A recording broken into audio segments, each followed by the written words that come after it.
Donc bonjour à tous, moi je vais parler en français, par contre ne vous inquiétez pas, donc les slides sont en anglais et puis vous avez aussi les systèmes de traduction à votre disposition. Tout d'abord je voudrais remercier Petra parce que son introduction était vraiment utile aussi pour ma présentation et très claire et très complète, donc merci pour ça. Donc je vais parler de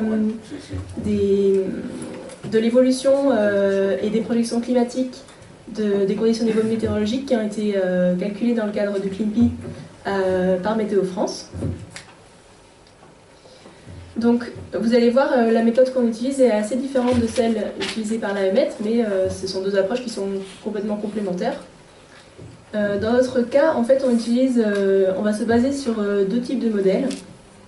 Donc, le premier, c'est une analyse atmosphérique qui s'appelle Safran, qui permet d'obtenir au pas de temps horaire des sorties donc, de température et humidité de l'air, de la vitesse du vent, du rayonnement solaire, infrarouge, et puis de la pluie et de la neige.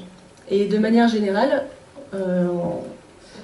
en analyse, ces sorties météorologiques, elles sont utilisées en entrée d'un modèle de neige qui s'appelle ISBA-Crocus, qui est un modèle de neige à base physique qui résout l'ensemble des échanges d'énergie et de masse qui ont lieu entre le manteau neigeux et l'atmosphère, et puis entre le manteau neigeux et le sol qui se trouve en dessous.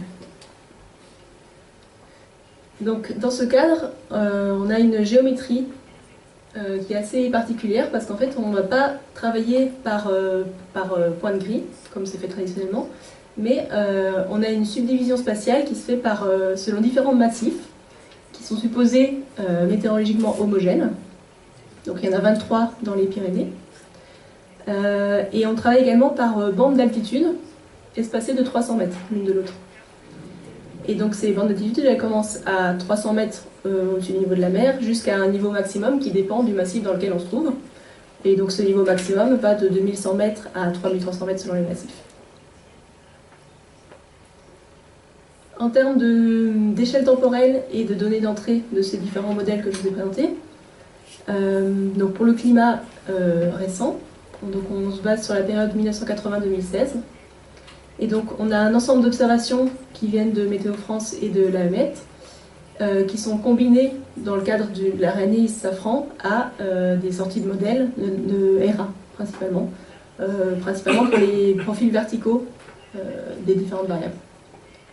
En termes de changement climatique, donc on se base sur la période récente 1950 à 2100, et en fait ce sont des données qui sont ajustées.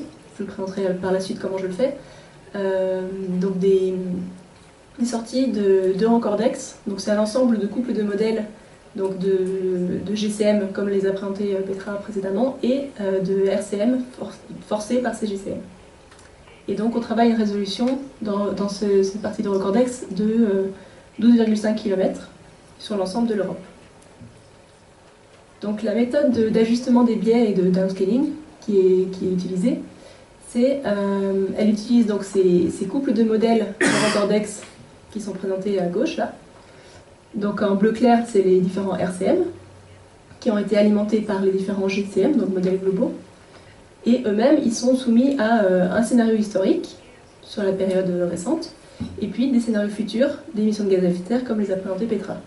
Nous, on utilise donc le RCP 2.6, 4.5 et 8.5. Donc le 2.6 étant le plus optimiste et le 8.5 le plus pessimiste. Et donc c'est l'ensemble de ces sorties de simulation Eurocordex. Ensuite, ce que j'ai fait, c'est les corriger statistiquement par une méthode quantile-quantile par rapport à la réanalyse Safran, ce qui me permet d'obtenir dans la géométrie de Safran, donc sur les différents massifs et différentes bandes d'altitude, des scénarios au pas de temps horaire de température, humidité, précipitation, vent et rayonnement. Et donc dans un deuxième temps, ces scénarios ils m'ont permis d'alimenter le modèle ISBA-Crocus, que j'ai fait tourner sur les Alpes et les Pyrénées, et ça me permet d'obtenir donc des projections de l'enneigement et les incertitudes associées pour la période récente et jusqu'à la fin du siècle. Donc, en termes d'évaluation, il y a deux papiers de référence sur cette méthode. Donc, le premier qui a été accepté en fin d'année dernière, qui parle vraiment de la méthode qu'on a appelé Adamon. Donc il y a une description de la méthode et puis une évaluation également sur les Alpes. Et le deuxième papier qui est en révision actuellement porte aussi sur les Alpes. Et c'est en fait des premiers résultats de projections futures pour les Alpes du Nord. En termes donc de travail en cours et des papiers qui sont aussi prévus, donc c'est de travailler bien sûr sur les Pyrénées. Et pour ce qui est du climat actuel, on voudrait comparer la réanalyse Safran sur l'ensemble des Pyrénées avec les longues séries homogénéisées qui ont été obtenues dans le cadre du projet précédent. On va également comparer aux séries de données d'auteur de neige, et puis également une comparaison avec les données de télédétection de type MODIS qui ont été produites par Simon Gascoigne du CESBio. Et puis en termes de changement climatique, on voudrait travailler plus précisément sur la quantification des incertitudes. Et on a également on introduit aussi une représentation dans ce papier ici, on fait déjà un peu sur les Alpes, on va le faire sur les Pyrénées aussi, une représentation des changements des différentes variables en fonction de la variation de température globale par rapport au pré-industriel. Donc en termes de données disponibles, on a donc pour le climat récent, on a la réanalyse Safran pour les données météorologiques, donc sur la période 80-2016. Et donc ce sont des données météorologiques à résolution horaire. Donc on a la température, l'humidité, les précipitations où on différencie pluie et neige, la vitesse du vent et le rayonnement de courte et de grande longueur d'onde. Donc là c'est une petite illustration que j'ai faite donc sur le domaine Safran sur les Pyrénées pour donc différentes bandes d'altitude de 900 mètres à 2700 mètres. À gauche on a la température moyenne, au milieu la précipitation totale annuelle, et à droite c'est la proportion des précipitations qui tombent sous forme de neige. Et donc on peut voir les différences selon les différents massifs et puis selon l'altitude aussi. Ensuite, donc comme je vous l'ai dit, ces données météorologiques elles sont utilisées en entrée du modèle de neige, Cancus. Donc sur la même période, on a ce qui est disponible, c'est donc des hauteurs de neige et des snow water equivalent, toujours à résolution horaire. Et donc là, c'est une petite représentation de la climatologie moyenne de l'enneigement. Bon, là, c'est de novembre à avril. Et ici, en fait, ce qui est présenté, chaque petite vignette, ça représente une saison nivologique, donc selon les différentes années. Et on voit l'écart par rapport à cette climatologie. Donc ça permet d'apprécier l'évolution d'une année sur l'autre, la variabilité intervieille qui peut être forte, et aussi les différences entre les différents massifs étudiés. Alors ensuite, on a les données donc, de projection. Alors on a les données météorologiques ajustées, et puis les données de neige, les conditions de neige. Donc on est toujours à résolution horaire, et donc bien sûr on a les mêmes données que pour la réanalyse Safran, donc température, humidité, précipitation, vitesse du vent et rayonnement. Et pour les neiges, pareil, on a donc les hauteurs de neige et les suies. Et donc ce qui est disponible actuellement, qu'on a traité, c'est donc dans le cadre de Recordex.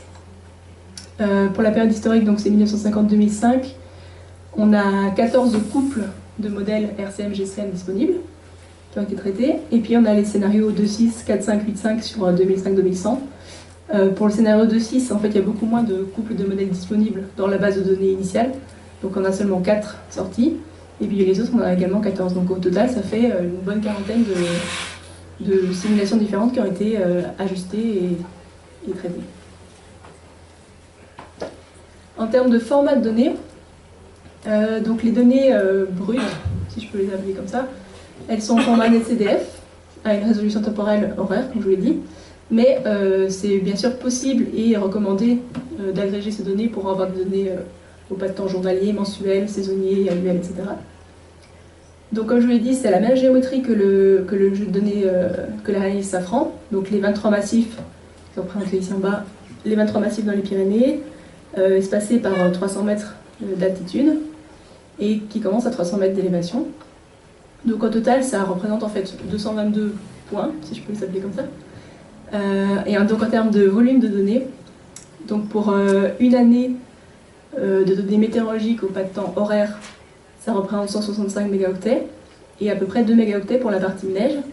Donc au total, si je devais vous transmettre l'ensemble de ces données, en fait, ça représente à peu près 620 gigaoctets, d'où l'intérêt aussi de passer à des données agrégées qui vont être beaucoup moins volumineuses à transférer. Ensuite, à partir de ces données brutes, on a commencé à calculer des indicateurs, donc des indicateurs de type météorologique ou de neige. Donc pour la période récente, on se base sur l'analyse Safran et aussi les couples de modèles Eurocordex sur la période historique. Et on fait également donc, en projection future. Donc ça, c'est les premiers indicateurs qu'on a commencé à calculer. En fait, c'est ce qui se trouve dans ce papier qui est en révision sur les Alpes.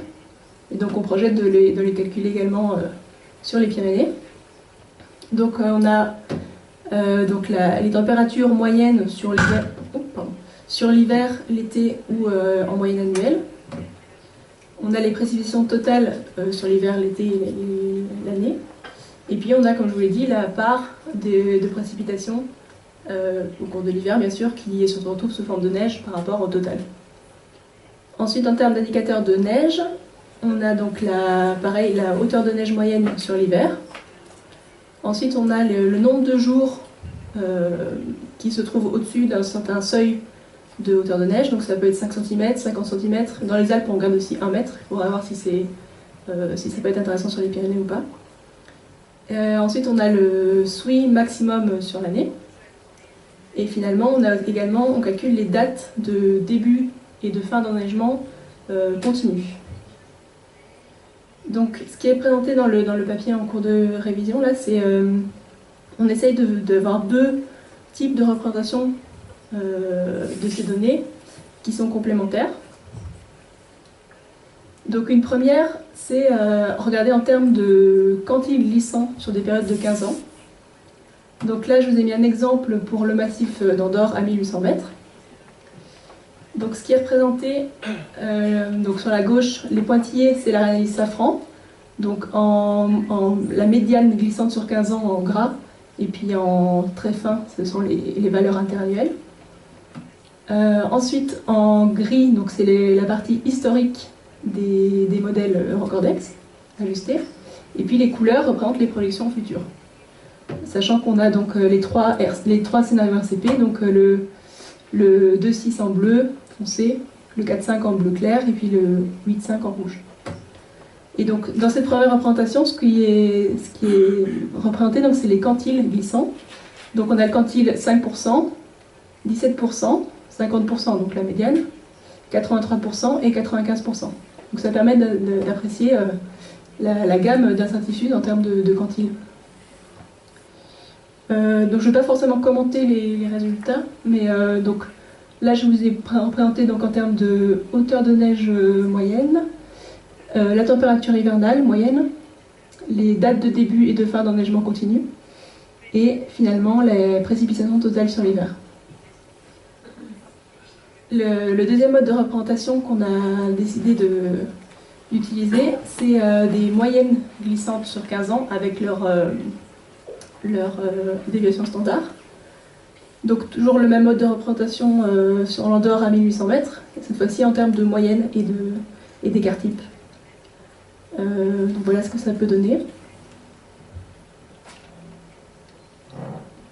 Donc en termes de format de données, ce qu'on pensait faire, c'est donc sortir de ces indicateurs donc des fichiers de type CSV.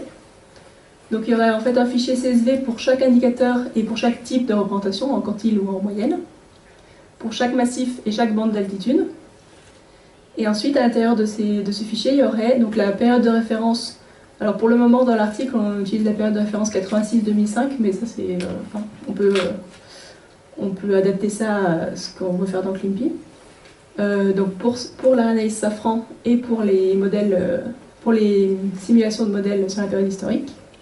Et puis pour des périodes donc de 15 ans centrées sur 2030, 2050, 2070 et 2090 et pour chaque scénario RCP. En termes donc de disponibilité des données brutes et des indicateurs, donc à court terme, donc d'ici le printemps de cette année, donc c'est prévu qu'il y ait un accès libre aux données pour des besoins de recherche, donc dans le cadre du projet OPCC2. Et puis à plus long terme, ça dépend un peu aussi de l'emploi du temps du CTP. Le but c'est d'avoir un accès qui soit ouvert et libre à tous les utilisateurs. Et donc ça, c'est une demande de confirmation de la part du CTP. Voilà, je vous remercie.